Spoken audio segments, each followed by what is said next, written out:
Hola a todos, reciban un cordial saludo. Mi nombre es Javier Helves y en esta ocasión vamos a hablar sobre el tema la comunicación oral estratégica. Vamos a comenzar entonces con nuestra presentación.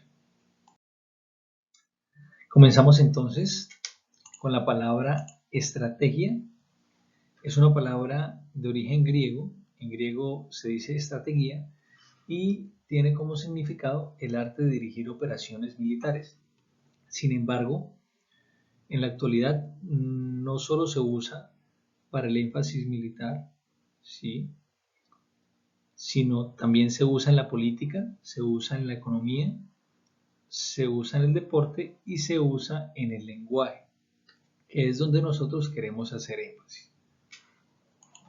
Podemos definir estrategia como los planes que estructuramos para ejecutar un determinado objetivo. El utilizar estrategias para poder hablar con mayor efectividad nos implica planear, nos implica organizar y dirigir cada una de nuestras actuaciones. Actuaciones que tenemos en las diferentes fases del proceso comunicativo, para que nosotros podamos luego examinarlas, verificarlas y poder evaluarlas, tratando de aprender de nuestros errores y pues de los factores que nos llevaron también al éxito. En la comunicación, la planeación a veces es tan rápida que nos resulta imposible poder darnos cuenta de qué es lo que estamos, no, para poder darnos cuenta de que estamos planeando. A veces nos damos cuenta de cómo nuestra mente planea. Esto ocurre mucho en las conversaciones que tenemos cotidianamente.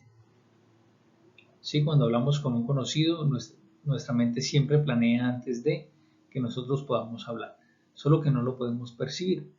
En cambio, en otras ocasiones, la planeación es más razonada, es más consciente, así que nos damos cuenta de todos los procesos que hace la mente para organizar la información, para integrar la información, con el objetivo de conformar alguna estrategia. Hay 5 pasos para que podamos realizar una comunicación estratégica. Esos 5 pasos son planear, organizar, aplicar, supervisar y evaluar.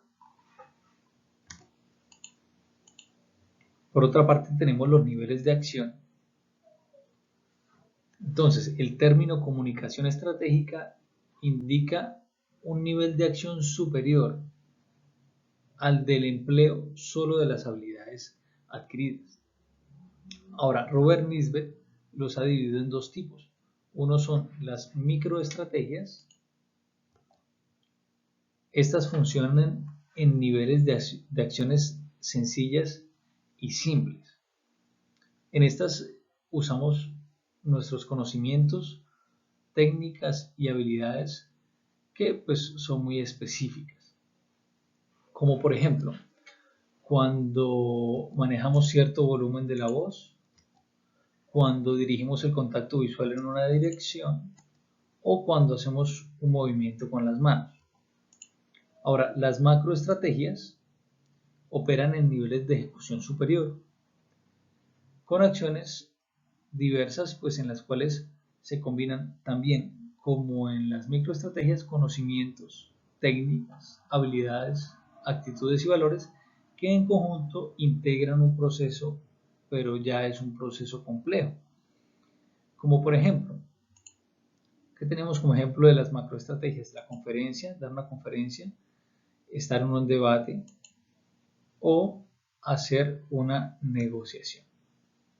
Ahora, estos 2 niveles de acción conforman y estructuran la comunicación estratégica. Continuamos entonces. La comunicación oral estratégica normalmente se realiza en público, aunque también se desarrolla de forma interpersonal o en grupo o también de forma masiva. Esta se debe preparar y elaborar antes del momento de la interacción, para que se pueda lograr su fin. Y como todo proceso, pues tiene su estructura y su forma. Vamos a hablar entonces de su estructura. Se refiere a las partes, todas las partes que integran el proceso de la comunicación y se compone de tres procesos fundamentales: la planeación, la organización y la interacción. Por otra parte, tenemos la forma, que depende completamente de la interacción, de la forma como interactuemos con el receptor. Entonces, la forma es el tipo de intercambio que se produce entre nosotros, vamos a decir nosotros como si fuéramos el comunicador, entre nosotros y el receptor o el público, del cual pues resultan experiencias y efectos diferentes siempre, y eso va de acuerdo a las características de cada situación al momento de realizar la interacción.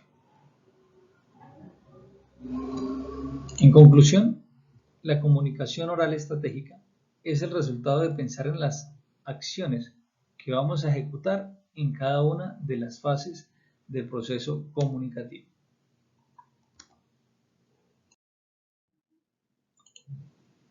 Etapas de la comunicación estratégica. Ya las vimos en la diapositiva anterior. Ahora vamos a explicar cada una más a profundidad. Vamos a hablar entonces de la planeación. La planeación es una etapa de preparación que nos ayuda a enfrentar con mayor seguridad todos los procesos de comunicación.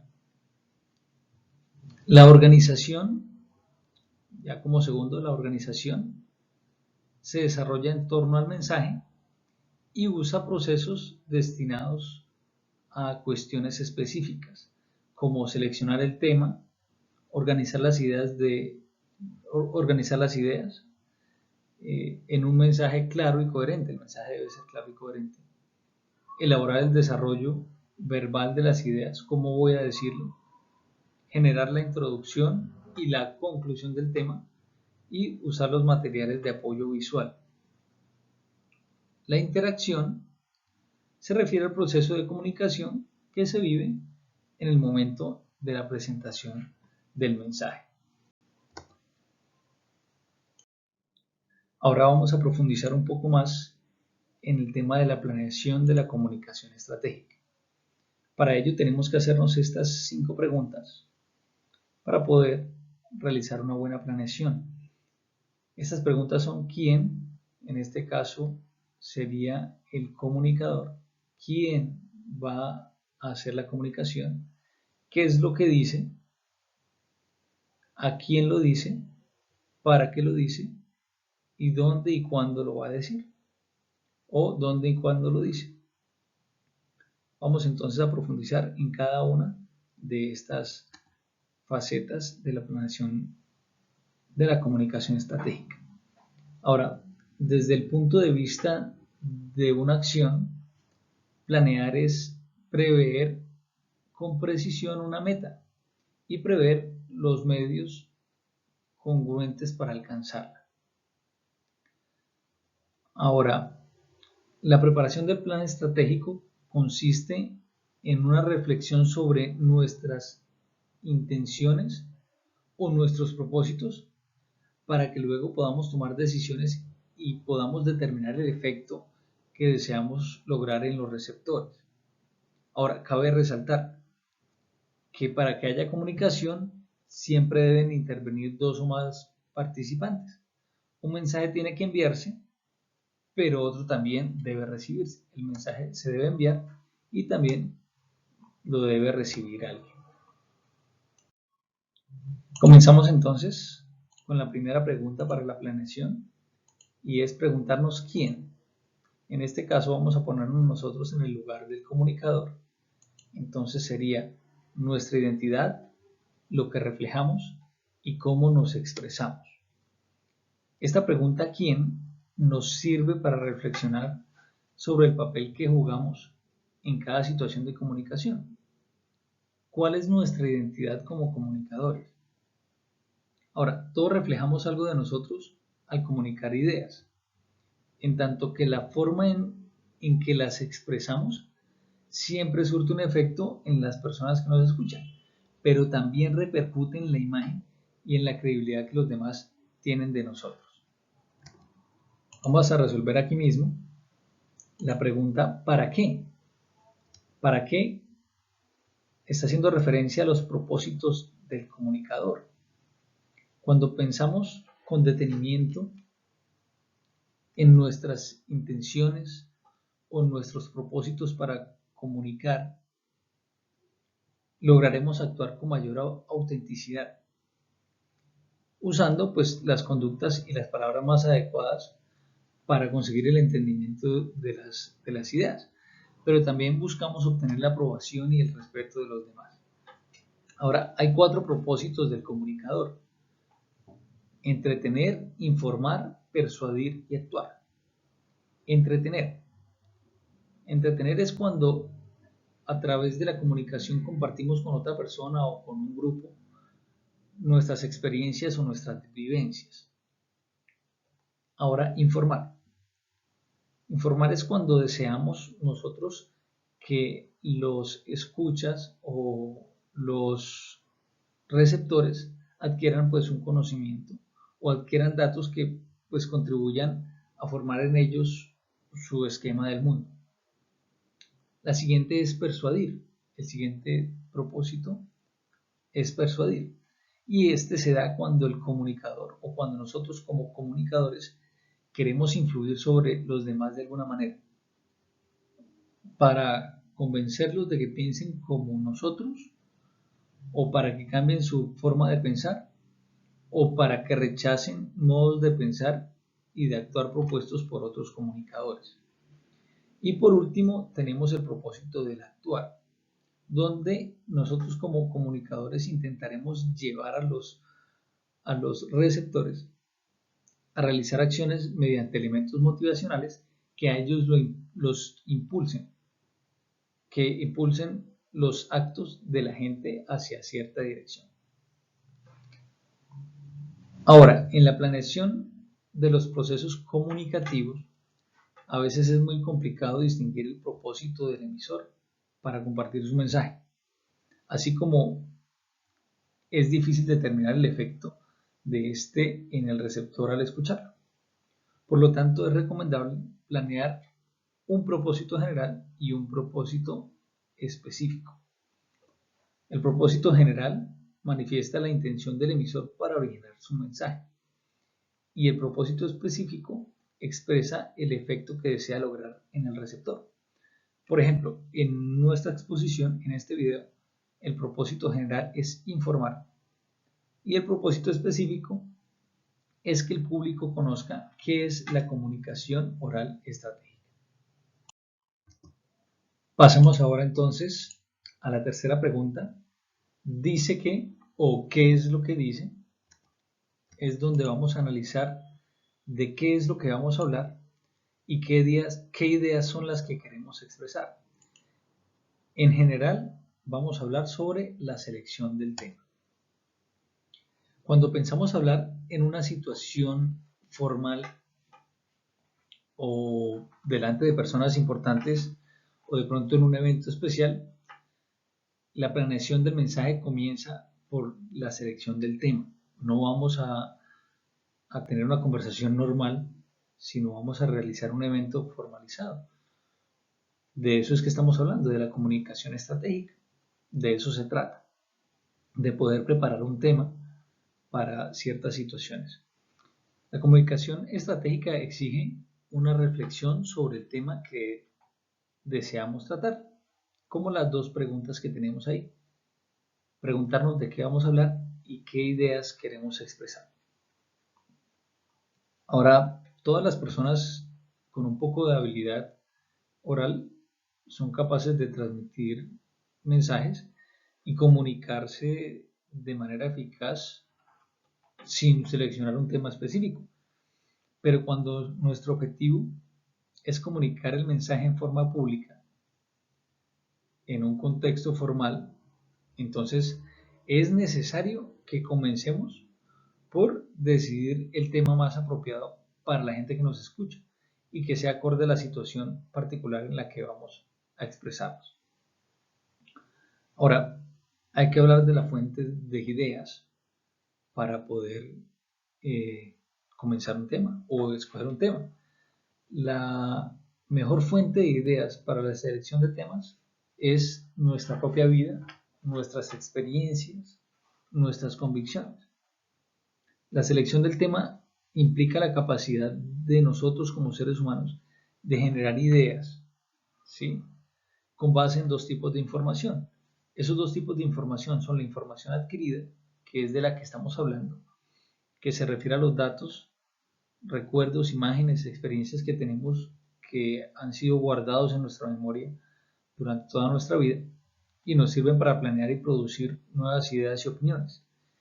Y está el otro tipo de información, que es la información inmediata, que es la que nosotros buscamos o investigamos porque la desconocemos o porque no tenemos ideas.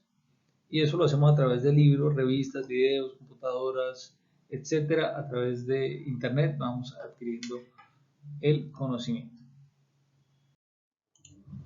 Llegamos a la cuarta pregunta. Aquí en esta cuarta pregunta tenemos dos. La primera es ¿dónde?, que hace referencia al lugar. ¿Dónde? Esta pregunta ¿dónde? Es un punto de referencia para saber adaptar el mensaje al público. Y esto nos va a dar la pauta para planear el comportamiento y la voz más adecuada. Por ejemplo, si es un lugar pequeño, pues sabemos que no hay que elevar tanto la voz. Si es un lugar grande, hay que elevar bastante la voz. Pero si tenemos las herramientas tecnológicas como el micrófono y el amplificador, pues simplemente será graduar, pero aún así el saber en qué lugar se va a desarrollar, vamos a desarrollar la comunicación, nos va a permitir ubicarnos mucho mejor y transmitir mejor el mensaje. Pasamos a la pregunta ¿cuándo?, que hace referencia al tiempo. El tiempo es un elemento de influencia para la selección del tema. Tanto el tiempo que ocupamos para preparar y organizar el mensaje, como el que tenemos para decirlo. Cuando tenemos poco tiempo para preparar un tema, lo recomendable es seleccionar la información adquirida, de la que hablamos antes, que se refiere a datos, conceptos, recuerdos, experiencias en general que tenemos. Pero cuando tenemos mucho tiempo para planear nuestro mensaje, entonces es posible recurrir a investigar y unir nuevas ideas a las que ya poseemos. También debemos considerar el tiempo asignado para compartirlo, o sea, el tiempo que nos han asignado para poder enviar este mensaje. Es necesario saber si podemos extendernos en detalles o si es necesario ser conciso en nuestro mensaje. Y por último llegamos a la pregunta ¿a quién? Para saber a quién vamos a dirigirlo, necesitamos hacer un análisis de los receptores, que tiene dos objetivos. El primer objetivo es asegurar el entendimiento del mensaje. El segundo objetivo es lograr mayor empatía y credibilidad al ser escuchados. Ahora, cuanto más se adapte el mensaje al público y se identifique el comunicador con las experiencias y los intereses de los receptores, pues hay más probabilidades de lograr empatía y credibilidad. Ahora, para facilitar el análisis, es posible formar 4 tipos de receptores y esos 4 tipos los vamos a llamar público. Entonces tenemos 4 tipos de público. Está el público amigable, que es el que tiene gustos y preferencias parecidas a los del comunicador o comparten intereses y experiencias. Está el público hostil, que es todo lo contrario del amigable, que no tienen gustos ni preferencias parecidas a los del comunicador y no comparten ninguna experiencia con él. Está el público apático. El público apático se da donde hay audiencias muy grandes, entonces cuya referencia e intereses son difíciles de deducir por su diversidad. Como son audiencias muy grandes, son audiencias muy diversas. Y está el público interesado, que en general son los que les interesa la información.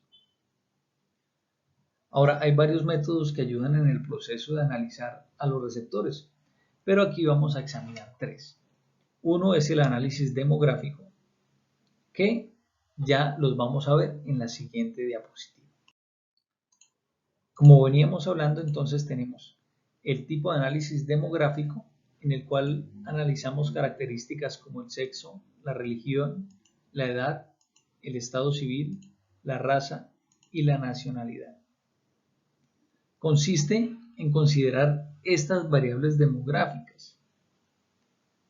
Es importante que cada una de ellas sean bien consideradas, ya que pueden ser un punto de unión o de separación con el comunicador en algunas situaciones. Ahora está el análisis de actitudes, en el cual se analizan las opiniones, las creencias, las preferencias, los valores, los hábitos y las costumbres de los receptores. Ahora, esto requiere cierta investigación sobre todas estas características para poder hacer inferencias sobre sus posibles actitudes hacia el tema, hacia la situación de comunicación o hacia el comunicador. Y por último tenemos el análisis psicológico, donde se analiza la autoestima, el compromiso con el tema y el conocimiento previo del tema. Este análisis, desde un punto de vista psicológico, exige mucha investigación, cuyos hallazgos pueden ser de gran utilidad para diversos propósitos, sobre todo para poder influir en el pensamiento o en la conducta de los receptores por medio de la persuasión. Este tipo de análisis es el más usado en la comunicación persuasiva para detectar actitudes, creencias y valores. Y así damos por terminada esta exposición. Aquí está la bibliografía de donde hemos tomado la información para realizar este video. Y por último, muy importante, muchísimas gracias. Mi nombre es Javier Leonardo Gelbes Delgado. Les deseo que estén muy, pero muy bien y hasta luego.